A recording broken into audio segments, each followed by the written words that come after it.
India மற்றும் இலங்கை அணிகளுக்கு எதிரான T20 கிரிக்கெட் தொடர் என்பது தற்போது பரபரப்பாக நடைபெற்று வருகிறது. மேலும் இலங்கை நாட்டில் வைத்து நடைபெறும் இந்த தொடரில் சொந்த மைதானம் என்ற அட்வான்டேஜ் இலங்கை அணிக்குத்தான் இருக்கிறது.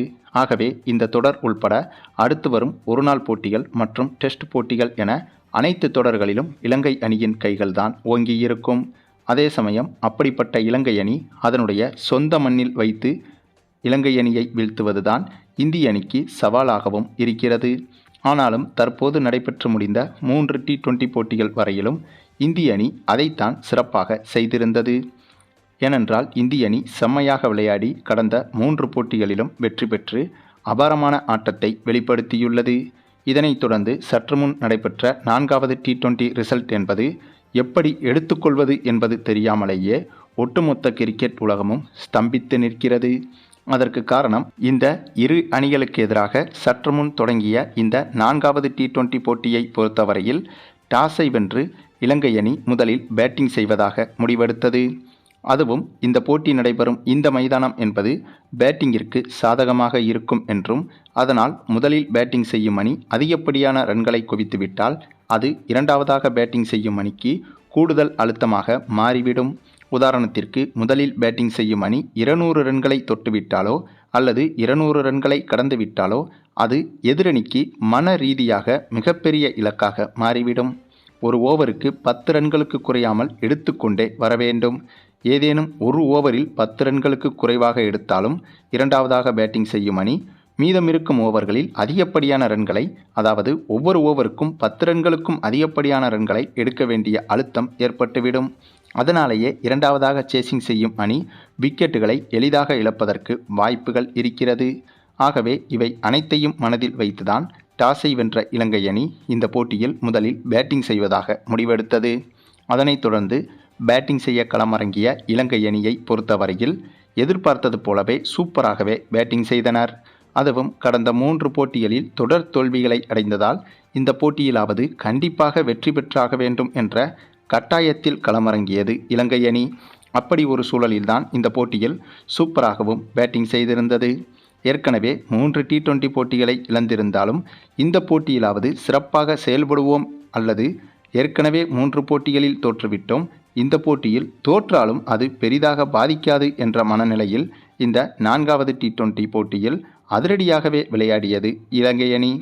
அதன் காரணமாக என்னதான் அவ்வப்போது விக்கெட்டுகளை இழந்தாலும் கூட சரியான நேரத்தில் ரன்களை குவித்து சரியாக 20 ஓவர்கள் முடிவில் 8 விக்கெட் இழப்பிற்கு 203 ரன்கள் வரை இலங்கை அணி எடுத்துவிட்டது. இதைத்தான் இலங்கை அணியும் எதிர்பார்த்தது.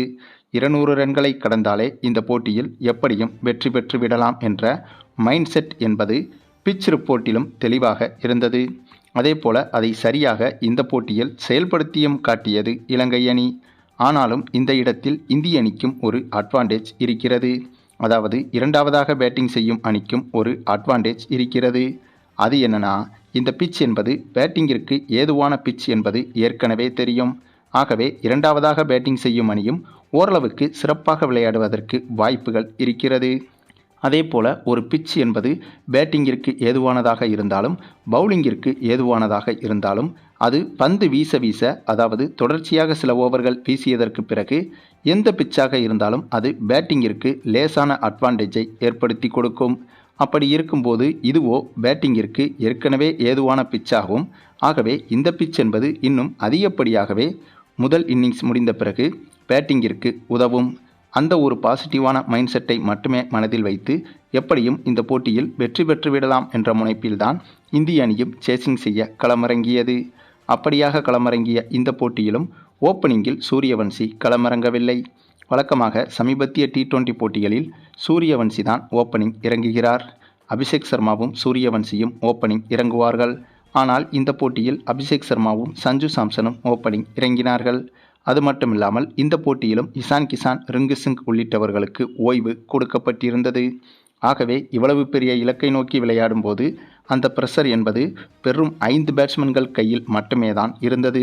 அபிஷேக் சர்மா, சஞ்சு சாம்சன், திலக் வர்மா, ஸ்ரேயஸ் ஐயர், சூரியவன்சி உள்ளிட்ட இந்த 5 பேரை நம்பி மட்டுமே இருந்தது. இந்த சூழலில்தான் ஓப்பனிங் இறங்கிய அபிஷேக் சர்மாவும் சஞ்சு சாம்சனும் சிறப்பான தொடக்கத்தை கொடுப்பார்கள் என்று எதிர்பார்த்த போது இந்த போட்டியிலும் சஞ்சு சாம்சன் சொதப்பியிருந்தார். ஆனாலும் கூட ஒன் டவுன் இறங்கிய திலக் வர்மா அபிஷேக் சர்மாவோடு சேர்ந்து சூப்பரான பார்ட்னர்ஷிப்பை உருவாக்கி கொடுத்தனர். இந்த இருவருமே சூப்பராக பேட்டிங் செய்து கிட்டத்தட்ட 90 ரன்கள் வரை இந்திய அணி எடுத்துவிட்டது. அதற்கு பிறகு அபிஷேக் சர்மா ஒரு கட்டத்தில் விக்கெட்டை இழக்க அந்த சமயத்தில் ஸ்ரேயஸ் ஐயரும் களமிறங்கி ஓரளவுக்கு இவர்களும் சிறப்பான பேட்டிங்கை இங்கே வெளிப்படுத்தினார்கள். அதே சமயம் இந்திய அணி 142 ரன்கள் எடுத்திருந்த போது ஸ்ரேயஸ் ஐயரும் விக்கெட்டை இழக்க அந்த சமயத்தில் சூரியவன்சி களமிறங்கி அதிரடியை தொடங்கினார். அதே சமயம் சூரியவன்சி களமிறங்கிய உடனே மறுபுறம் இருந்த திலக் வர்மா உள்பட அடுத்தடுத்து களமிறங்கிய மற்ற பேட்ஸ்மேன்களும் விக்கெட்டை இழக்கத் தொடங்கினார்கள். இதனால் சூரியவன்சி களமிறங்கும் வரை வெற்றியை நோக்கி சென்று கொண்டிருந்த இந்திய அணி திடீரென தோல்வி பாதைக்கு திரும்பியது. ஆனாலும் கடைசி நேரத்தில் சூப்பராக பேட்டிங் செய்து வந்த சூரியவன்சி மட்டுமே இந்த போட்டியை கடைசி ஓவர் வரை கொண்டு சென்று வெற்றிக்கு மிக அருகில் கொண்டு சென்று விட்டார். கிட்டத்தட்ட கடைசி ஓவரில் 23 ரன்கள் எடுத்தால் வெற்றி என்ற சூழ்நிலையில் கடைசி ஓவரின் முதல் 4 பந்துகளை எதிர்கொண்டு 10 ரன்கள் வரை மட்டுமே எடுத்திருந்தது இந்திய அணி. இதனால் கடைசி 2 பந்துகளில் 13 ரன்கள் எடுத்தால்தான் வெற்றி என்ற கடினமான சூழல் உருவானது. இந்த சூழலில்தான் அந்த கடைசி 2 பந்தை எந்தவித பிரஷரும் இல்லாமல் எந்தவித எக்ஸ்ட்ராஸும் போடாமல் 2 பந்தை ஒழுங்காக போட்டாலே அதிகபட்சமாக 12 ரன்கள் சென்றால் கூட 2 சிக்ஸர்கள் தான் செல்லும். அப்படி சென்றால் கூட இந்த போட்டி சூப்பர் ஓவருக்குத்தான் செல்லும். ஆனால் கடைசி 2 பந்தில் 2 சிக்ஸர் அடிப்பது என்பது கொஞ்சம் கடினம்தான். இப்படி இருக்கும்போது சம்பந்தமே இல்லாமல் அந்த கடைசி ஓவரின் 5வது பந்தை மிக மிக அகல ஒய்டு பந்தாக வீசியிருந்தார் இலங்கை பவுலர். அந்த பந்து நேராக பேட்ஸ்மேனை விட்டும் விக்கெட் கீப்பரை விட்டும் மிக அகலமாக விளங்கியபடி பின்பக்கமாக பவுண்டரிக்கே சென்றுவிட்டது. இதை பார்த்து ஒட்டுமொத்த இலங்கை அணியும் இலங்கை ரசிகர்களும் அதிர்ச்சியடைந்தனர்.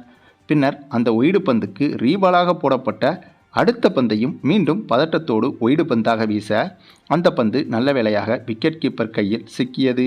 இதனால் அந்த பந்தில் வெறும் 1 ரன்கள் மட்டுமே தான் எக்ஸ்ட்ராஸாக கிடைத்தது. இதனால் அந்த ஓவரின் 5வது பந்தை வீசுவதற்கு முன்பே, அதாவது லீகலாக வீசுவதற்கு முன்பே இந்திய அணிக்கு 6 ரன்கள் கிடைத்துவிட்டது. இதனால் கடைசி 2 பந்தில் 7 ரன்கள் எடுத்தாலே வெற்றி என்ற எளிமையான சூழல் உருவாக அந்த சமயத்தில் மீண்டும் அதே பவுலர் நோபால் ஒன்றை வீசியிருந்தார். அந்த நோபாலை ஓங்கி அடித்த சூரியவன்சி அந்த பந்தில் 2 ரன்களை ஓடியும் எடுத்துவிட்டார். அதே சமயம் அந்த நோபாலிலும் 3 ரன்கள் கிடைத்துவிட்டது. பின்னர் அந்த ஓவரின் 5வது பந்துக்கு மீண்டும் ரீபாலாக போடப்பட்ட அந்த பந்தில் ஸ்ட்ரெயிட் திசையில் பவுண்டரி அடித்துவிட்டு அந்த ஒரே பந்தில் இந்திய அணிக்கு 13 ரன்களை எடுத்து கொடுத்து இந்திய அணியை பிரம்மாண்டமாக வெற்றி பெற வைத்தார் சூரியவன்சி. இந்த ஒரு சம்பவம் என்பது இப்போது வரை இலங்கை அணியாலும் இலங்கை ரசிகர்களாலும் நம்ப முடியாத, ஏற்றுக்கொள்ள முடியாத முடிவாகவும் அமைந்துவிட்டது. சரி, நீங்கள் சொல்லுங்கள், இந்திய அணியின் இந்த ஒரு அபாரமான வெற்றியை பற்றியும் குறிப்பாக சூரியவன்சியின் இத்தகைய தொடர்ச்சியான பெர்ஃபார்மன்ஸை பற்றியும் உங்களுடைய கருத்துக்களையும் கமெண்டில் தெரிவிங்க.